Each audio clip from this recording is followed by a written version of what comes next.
Hello, my name is Yukiko Miyawaki. I am originally from Japan and living in New York for 21 years. Today, I'd like to talk about victimized mentality. I used to be very, very victimized as an Asian woman, as a Japanese woman. The reason why, because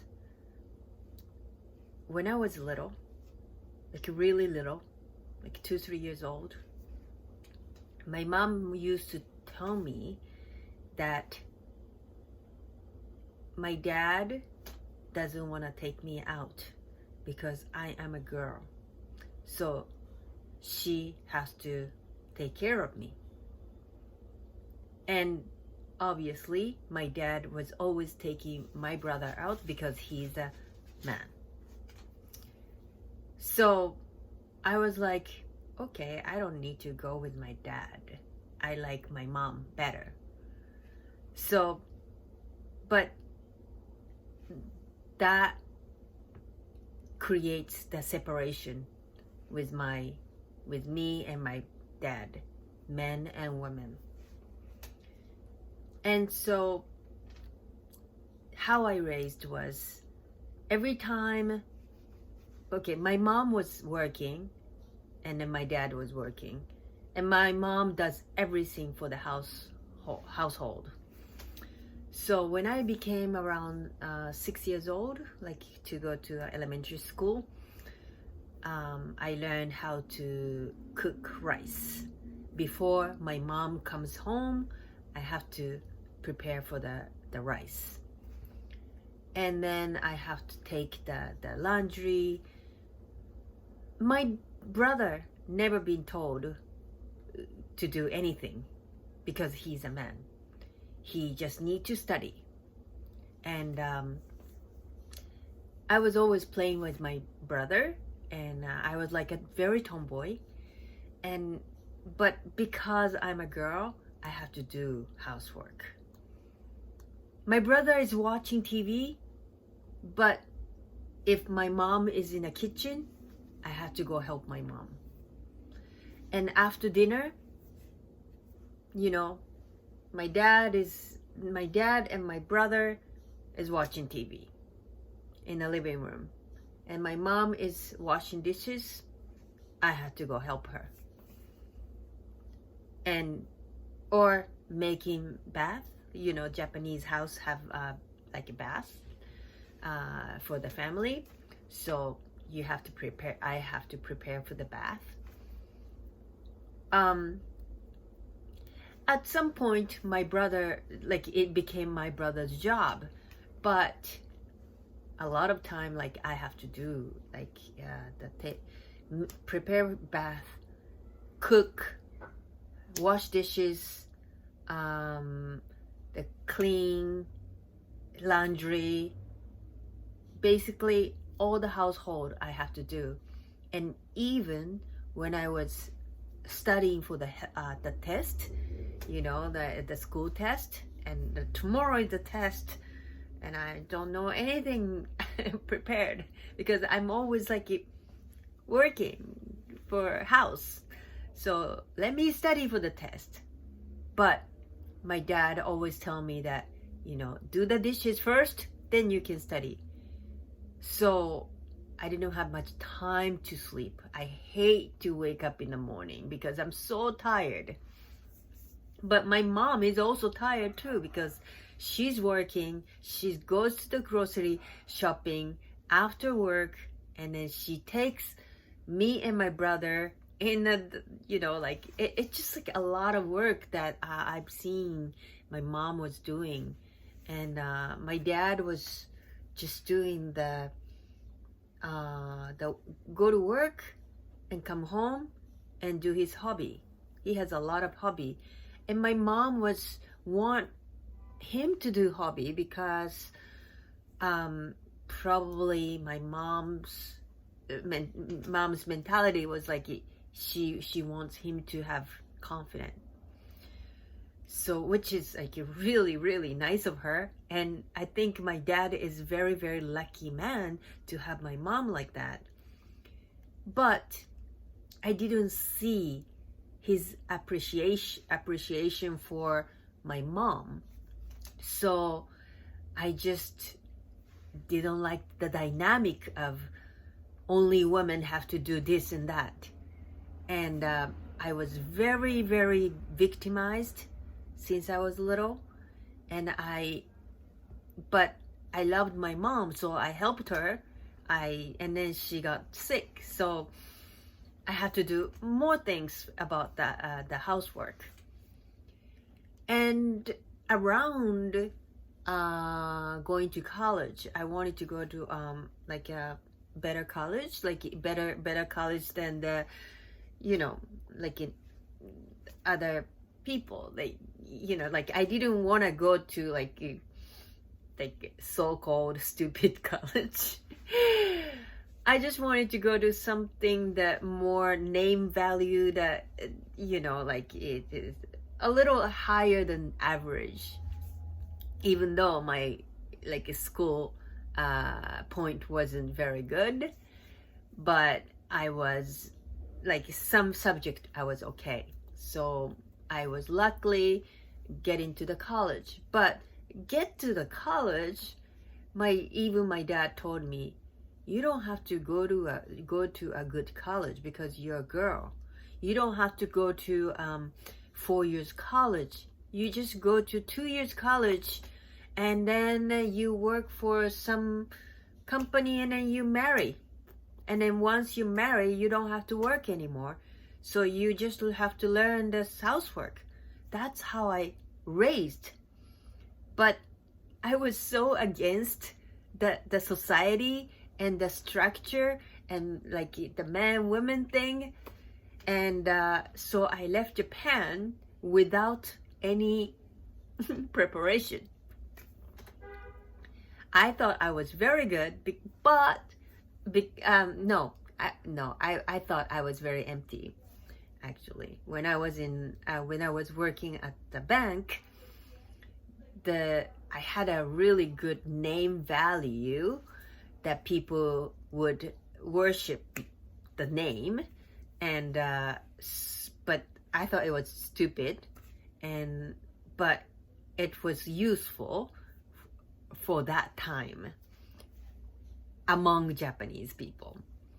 And but since I left that environment and came to Canada, became a dancer, and I moved to New York, and like completely I came into the freedom place. I just didn't know how to live my life.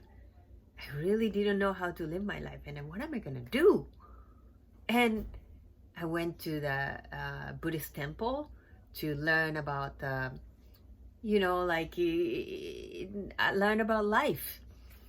But then it was also like kind of like a Japanese structure things going on. So I just couldn't take it anymore, because I just hate the structure of Japanese society. I got trauma from that,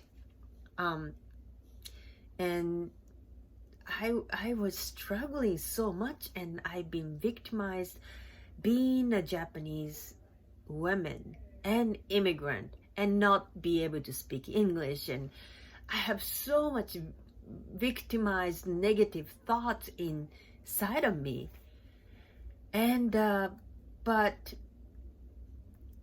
the reason that I became so released and the free, because the more I do meditate, all those thoughts, victimized thoughts, is like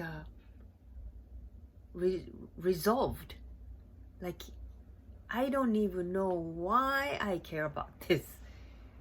I'm okay because I learned certain things, because I was trying so hard to fit in, or like I had a fat passion for expressing myself for dancing and acting, and you know, I work on a camera too, so like I can do this now. And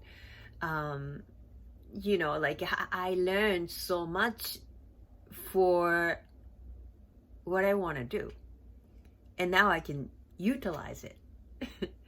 And that's all matters. That's all I have. That's only that I have. And then anything else, that negative things that pull me down, I don't need even think about it anymore, because it doesn't serve me. It serves my future. It serves my present moment. It's so what, you know, that all the childhood you know, trauma things is like it's I know a lot of people has like a hold on to, like even they became adult, and like those trauma, those victimized, those shame and guilt, and they trap in that past, and they can't get out of it. And I understand, like completely understand. I was there too. But the more you meditate, the more you see the space and go within yourself, it's really doesn't matter. Like the universe is so huge than any of your past, any of your trauma, any of the little people is telling you, because you're a girl, because you're a man, because you're black or white, it doesn't matter. It really doesn't matter. All matter is what you have and what you're grateful for, and what can you do? How can you do? How can you live? How can you breathe? That's all matters. And what makes you happy? That's all. And it's so simple. But I know so many people are so caught up with the past trauma, and I have compassion for it. But try meditate. Meditation helps you so much. When you're in a dark room, just one candle and dark room, and it's nice to, if you're not used to meditation, you just use the guided meditation, but like choose really get into the meditation, like not too heady meditation, you know, like sometimes they like a visualization and they explain so much, and then too wordy like guided meditation is gonna bother you. But like something that it's really like brings you into that space, that's a good meditation. If I find something that really good meditation, I will recommend